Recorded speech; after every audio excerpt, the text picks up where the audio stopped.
Olá pessoal, um tema bastante polêmico, a segunda vinda de Cristo. Como será? Quando? Ninguém sabe, só o Pai sabe. Mas como seria a segunda vinda de Cristo aqui na Terra? Ele veria em natureza humana ou natureza divina, ou ambas? Segundo a Bíblia, segundo o Evangelho, ele virá com poder e glória, ou seja, verá em natureza humana e natureza divina. Por analogia, nós não conseguimos olhar para o Sol diretamente em pleno meio-dia, porque ficaríamos cegos. Se o Sol, que fica a mais de 150 milhões de quilômetros da Terra, ele assim mesmo aquece a Terra e ilumina, permitindo que haja vida aqui no planeta. Imagine se ele se aproximasse da Terra, viraria uma frigideira. Agora, o Sol, com toda a sua força, toda a sua claridade, seu poder de iluminação, de aquecimento, que já dura milhões de anos, dizem que vai durar milhões de anos, ele tem uma glória passageira, uma glória efêmera. Né? Você pergunta, mas como se ele dura todo esse tempo? Né? Se compararmos a vida humana, ele é perpétuo, quase uma eternidade, mas se compararmos à eternidade, o Sol tem uma glória passageira. Então, como Jesus, que tem uma glória eterna, que nunca passa, cujo rosto brilha mais que o sol ao meio-dia, como ele poderia vir à Terra e nós virmos o face dele no corpo de carne e sangue? Como é que a gente sabe que a glória de Jesus é assim tão grande? Basta ver a conversão de Saulo, né? Quando Paulo ainda era Saulo, a caminho de Damasco, ele cai no chão, não sabe se é de um cavalo, de um camelo, de um burro, de um jumento, e fica cego temporariamente, né? Forma escamas no seu olho. Na verdade, essas escamas eu acho que é para proteger, para não ficar cego definitivo, porque ele conta no livro de Atos, se você for em Atos 9, capítulo 9, no Atos capítulo 22 e 26, tem 3 narrativas, ele contando essa conversão. Ele diz numa delas, no capítulo 22, que em pleno meio-dia, uma luz mais forte que o próprio sol o derrubou, que o Senhor, né, Jesus, o converte ali. Então, como veríamos a Cristo, se ele tem uma glória eterna, infinitamente maior do que a luz do sol, se o seu rosto brilha mais que a luz do sol? A próprio Paulo vai dar a solução aqui. Em Apocalipse, João, quando é arrebatado ao céu, também cai no chão quando vê o rosto de Cristo glorificado, né? Vê Jesus em sua natureza divina, ele também cai, não resiste, Jesus precisa levantá-lo. Como isso seria? Se nós víssemos Jesus em carne e sangue, nosso corpo seria evaporado, né? Simplesmente sumiria com a glória de Cristo. Paulo, em 1 Coríntios 15, ele explica isso, né? Vamos ler lá em 1 Coríntios 15. Como isso seria? 1 Coríntios 15, 50. Veja o que Paulo nos está dizendo aqui. Ele está esclarecendo. Isso afirma, irmãos, que a carne e o sangue não podem herdar o reino de Deus, nem a corrupção herdar a incorrupção. Eis que vos digo um mistério: nem todos dormiremos, mas transformados seremos todos. Ele está se referindo aqui aos que estiverem vivos na segunda vinda de Cristo. No momento, num abrir e fechar de olhos, ao ressoar da última trombeta, a trombeta soará, os mortos ressuscitarão incorruptíveis e nós seremos transformados. Porque é necessário que este corpo corruptível, né, nosso corpo de carne e sangue, se revista da incorruptibilidade e que o corpo mortal se revista da imortalidade. E quando esse corpo corruptível se revestir da incorruptibilidade e o que é mortal se revestir da imortalidade, então se cumprirá a palavra que está escrita: tragada foi a morte pela vitória. Então vejam, quando Jesus voltar, um segundo antes dele voltar na terra, os mortos ressuscitarão primeiro com o corpo imortal e os vivos serão imediatamente transformados.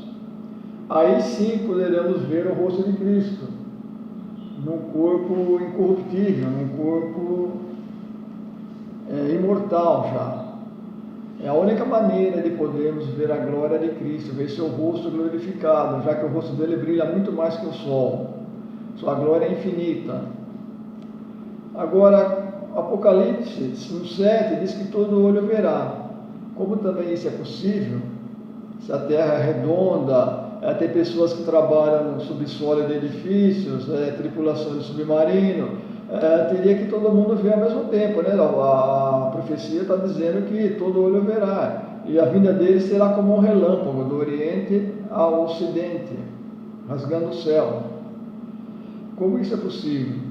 Sim, isso é possível, porque o corpo ressurreto, um corpo já transformado, ele não se sujeita mais, ou melhor, ele não sofre a interferência das leis da física, das leis que regem aqui a nosso mundo físico. Nosso corpo não mais pertencerá ao espaço e ao tempo. Por isso que existe um termo na Bíblia, fim dos tempos, né? Porque a nossa vida é contada sempre em tempo, o tempo está todo presente em nossa vida. O corpo imortal não tem mais tempo, não se conta mais tempo. E ele não se sujeitando mais às leis daqui da Terra, às leis da física, né? Do tempo e do espaço, nós poderemos ser reunidos imediatamente num único lugar. Como assim se me explica? As tripulações submarinas serão resgatadas lá de dentro, sairão de lá sem abrir uma porta, uma escotilha, sem nada. Será simplesmente, o submarino vai ficar lá no fundo do mar vazio. E outras pessoas que trabalham em minas, subsolo, porque o corpo ressurreto, ele não tem mais a sujeição das leis da física. Ah, mas como que isso é possível? Onde está aqui no Evangelho? Sim, está aqui no Evangelho. Quando Cristo ressuscita, ele ressuscita seu corpo humano. E ele não entrou no cenáculo, lá na sala onde estavam reunidos os apóstolos, tudo de porta fechada. Se você ver aqui, no livro de João, no Evangelho de João,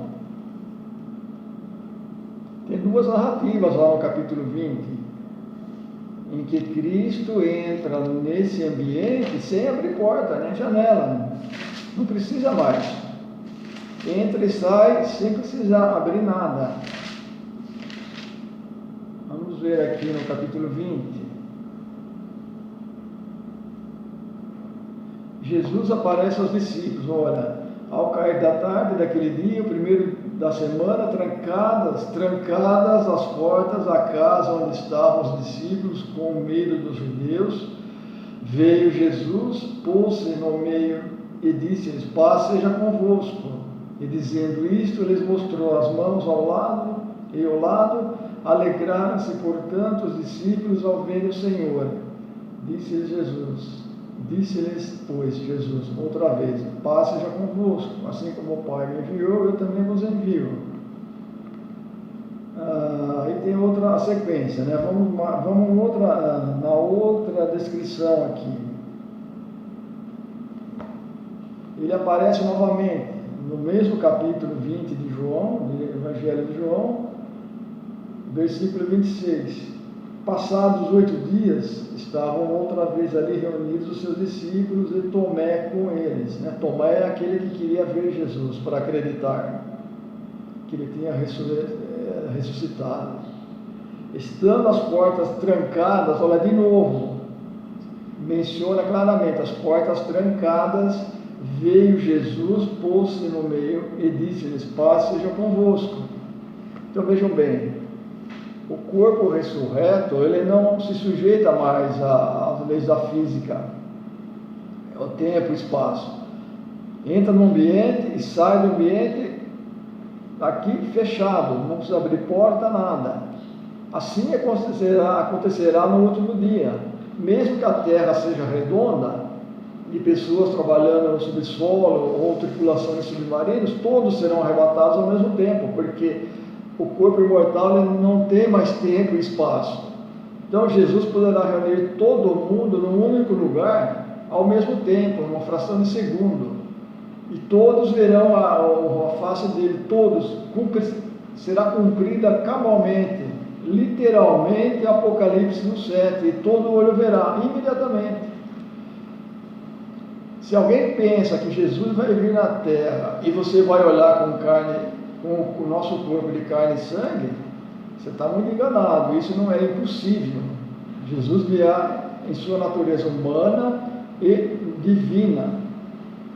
Se ele viesse só em natureza humana, tudo bem, porque ele ressuscitou lá no túmulo na sua natureza humana. Mas como ele virá em natureza divina, teremos que ser obrigatoriamente transformados para podermos vê-lo no último dia. Mesmo quando Jesus foi ressuscitado, no domingo, aquela pedra do túmulo foi removida não para que Jesus saísse do túmulo, ela foi removida para que os apóstolos entrassem e vissem que o túmulo estava vazio. Porque para Jesus ressuscitado, sair do túmulo, ninguém precisava tirar a porta. Ele saiu sem tirar, aliás, aquela pedra que estava fechando o túmulo. A pedra foi removida exatamente para que os discípulos confirmassem a sua ressurreição.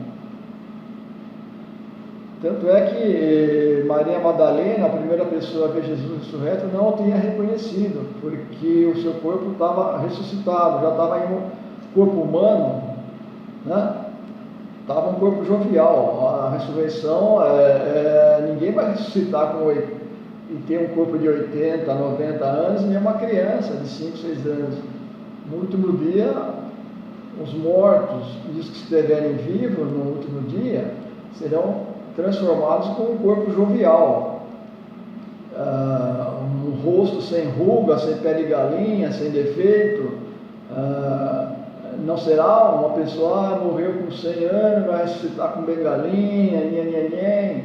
Não, será todos um corpo jovial. Essa característica aqui do corpo ressuscitado, de entrar em ambientes fechados, também os anjos também têm. Lembra de Pedro? Quando Pedro foi preso em Atos 12, Pedro está lá na prisão, o anjo veio, tocou no lado de Pedro, né? O anjo entrou com um corpo tangível, assim como Jesus entrou com um corpo tangível, lá na sala onde estavam os discípulos, e especialmente Tomé, né? Ele pediu para Tomé tocar nele. Os anjos também têm a mesma característica, né? O corpo dos anjos. Ele libertou Pedro, as prisões foram abertas, mas o anjo, quando entrou, ele entrou tudo com as portas fechadas. E após levar Pedro para fora, Pedro foi em direção à casa que tinha os apóstolos reunidos e bateu na porta para poder entrar, e o anjo desapareceu. Então, resumindo, a segunda vinda de Cristo, ele virá em natureza divina. Então, alguém pensa que o mundo vai continuar trabalhando normal? Não, vai continuar. Será uma interrupção abrupta da história da humanidade. E todos serão transformados. Primeiro os que morreram serão ressuscitados em corpos imortais, e os que estiverem vivos transformados com corpos imortais, incorruptíveis. Assim será no último dia. Assim cumprirá toda a profecia, literalmente, não importando o formato da terra, se é plana, redonda, quadrada. A terra sendo redonda vai acontecer exatamente isso. Todos verão a Deus no mesmo momento, no seu retorno. Então, essa história de que Jesus veio em 1914, vai vir em tal ano, isso não existe. Isso é coisa de criança, vamos dizer assim, isso não é infantilidade, né? Isso não existe, né? Não existe data e ninguém previne quando ele virá. E quando ele virá, todos saberão. Ninguém vai ficar perguntando: será que Jesus vai ficar tirando selfie lá no Japão, aqui? Toda essa tolice. Não, a profecia será assim, cabalmente cumprida no mundo todo. É isso daí, pessoal.